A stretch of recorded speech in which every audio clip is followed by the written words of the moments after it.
तो हम लोग लास्ट लेक्चर में हम लोग पढ़ रहे थे कंट्रोल स्टेटमेंट्स के बारे में। कंट्रोल स्टेटमेंट्स क्या है, तो हम लोग इफ एल्स को देख रहे थे। इफ एल्स में हम लोगों ने देखा था नेस्टेड इफ एल्स के बारे में। आज हम लोग उसी के बारे में आगे देखते हैं। तो जो नेस्टेड इफ एल्स होता है उसमें कैसे काम होता है, तो जो यहाँ पे देख सकते हो ब्लॉक डायग्राम बना हुआ है और यहाँ पे ये इफ कंडीशन दिया जाता है। कंडीशन के ट्रू होने पे हम इस इफ के अंदर जाते हैं और जब हम इस इफ के अंदर जाते हैं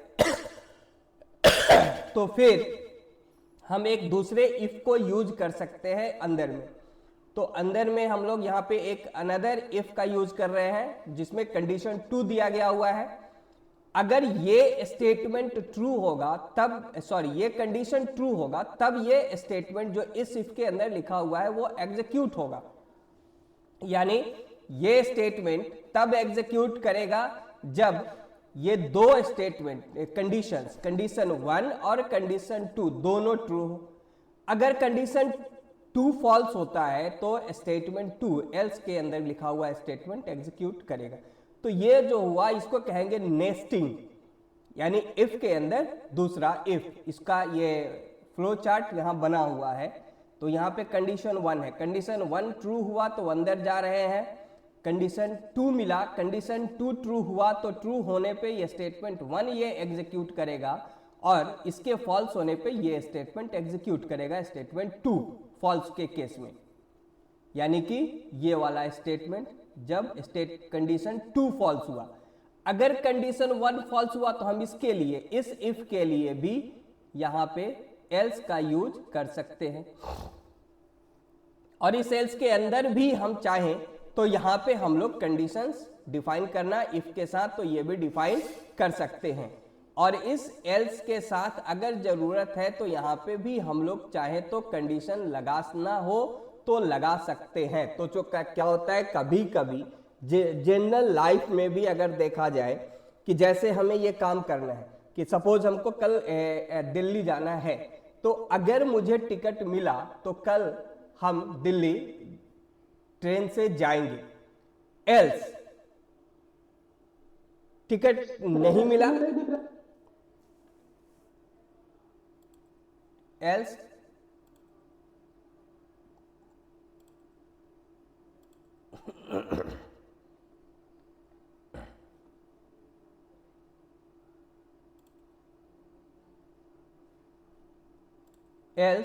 टिकट नहीं मिला तो हम दिल्ली नहीं जाएंगे।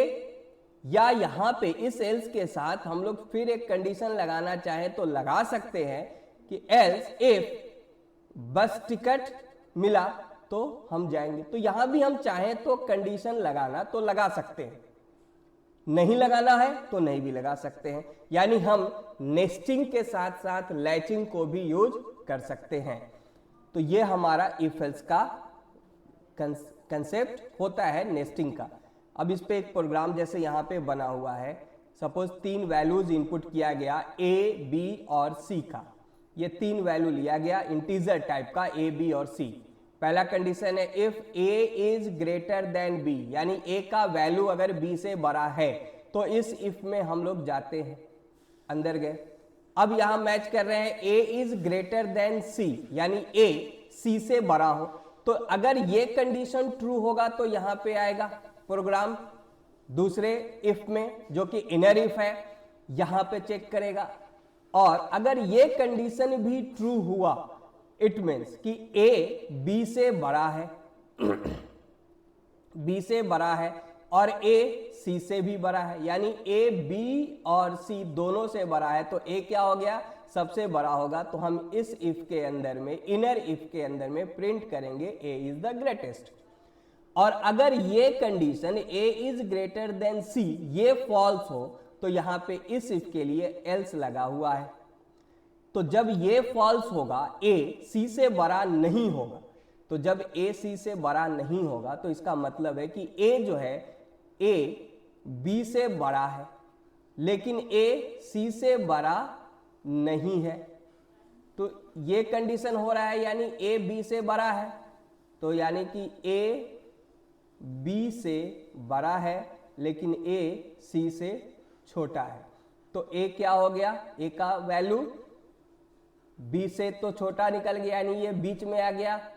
सी सबसे बड़ा हो गया क्योंकि सी ए से बड़ा है और ए बी से बड़ा है, तो सी सबसे बड़ा होगा, तो सी इज द ग्रेटेस्ट। अब अगर यहां पे कंडीशन फॉल्स हो जाए, पहला वाला ए इज ग्रेटर देन बी यानी ए बी से बड़ा नहीं है, तब प्रोग्राम इस एल्स पे आएगा, इस एल्स पे। तो अब हम यहां पे क्या देखेंगे, ए जो कि बी से बड़ा नहीं है, ए बी से छोटा है, बी बड़ा है और ए छोटा है। तो अब ए तो निकल गया, बच गया बी और सी। तो इन दोनों में चेक करते हैं कि बी और सी में कौन बड़ा है।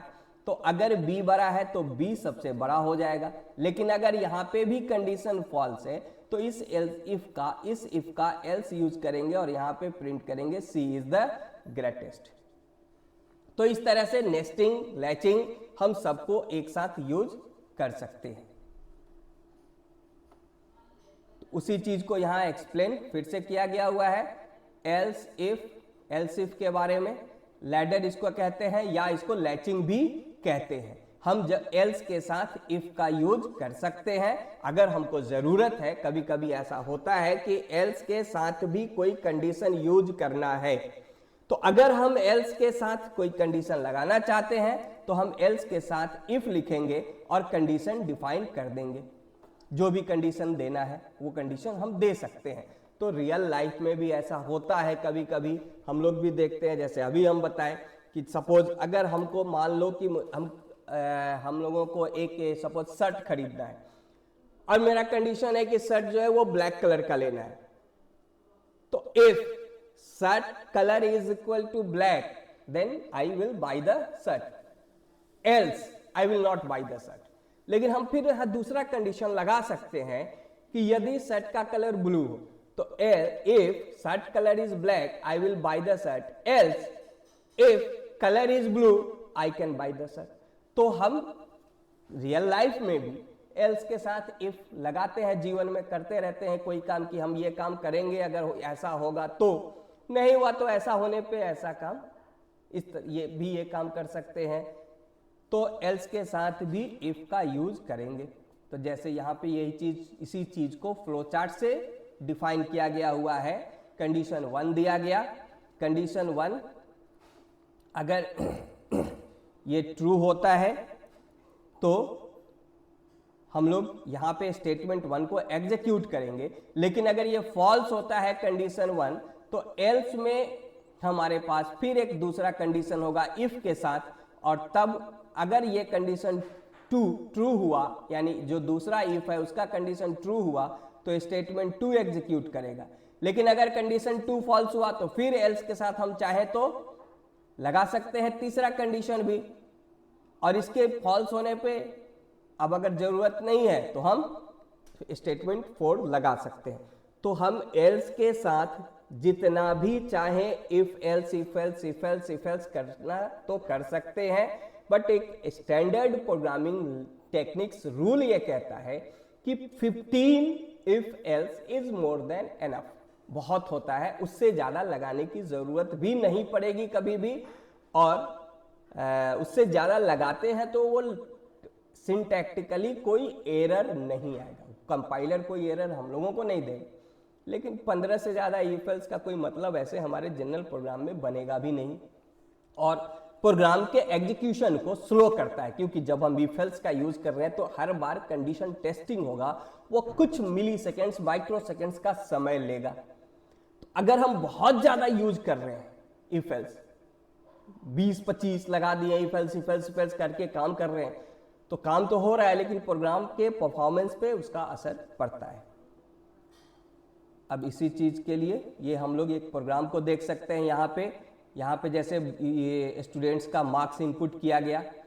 अब marks if marks is greater than equal to 90 and operator लगा है, marks is less than equal to 100 and operator का मतलब क्या हुआ कि दोनों कंडीशन ट्रू होगा तभी। तो इसका मतलब यह हुआ कि मार्क्स जो है 90 से बड़ा हो या बराबर हो और 100 से छोटा या बराबर, यानी 90 से 100 के बीच में ही होना चाहिए। 90 हो, 99 हो, 91 हो या 100 हो, तो ये कंडीशन ट्रू होगा। तो यहाँ पे हम मैसेज एक प्रिंट कर दे रहे हैं ए प्लस ग्रेड। अगर मार्क्स 90 से कम है ये, तो हमारा क्या होगा, ये कंडीशन फॉल्स हो जाएगा। तब हम दूसरा एल्स के साथ फिर एक इफ लगा रहे हैं कि अगर 90 से वो कम है और 75 से ज्यादा है, 90 से कम है, तो प्रिंट हो जाएगा ए। अब ये कंडीशन भी फॉल्स है तो फिर इसके साथ हम एल्स और इफ लगाएंगे कि वो 60 और 75 के बीच हो। ये कंडीशन भी फॉल्स होगा तो फिर हम ये लगाएंगे कि वो 45 एंड 60 के बीच में हो। और अगर ये कंडीशन भी फॉल्स है तो हम वहां पे मैसेज दे रहे हैं कि यू आर फेल। वैसे क्लियर और नीचे जाता है एल्स इफ, बट इसको यहाँ खत्म कर दिए हम लोग। तो ये हमारा एल्स इफ है, जिसको कहते हैं ladder of if else. If else का लैडर या लैचिंग। इससे इस पे बेस्ड कुछ प्रोग्राम हम दे देंगे, अभी उसको करने से प्रैक्टिस हो जाएगा। तो जैसे 3 वैल्यू में अभी हम लोगों ने ग्रेटेस्ट को निकाला, अब यहाँ पे 3 वैल्यू में ग्रेटेस्ट के साथ साथ क्या करना, मिडिल लोएस्ट भी निकालना। थोड़ा प्रैक्टिस कर लेना भी ठीक रहता है। तो निकालना क्वेश्चन जैसे हम यहाँ पे लिख देते हैं कि find the greatest middle and lowest between 3 inputted values. तो 3 वैल्यू इनपुट करना है और उसमें से ग्रेटेस्ट, मिडिल एंड लोएस्ट को फाइंड आउट करना है। तो इसको बनाना और इसके बाद अगर कोई दिक्कत होगा तो हम बताएंगे फिर उसको नेक्स्ट लेक्चर में।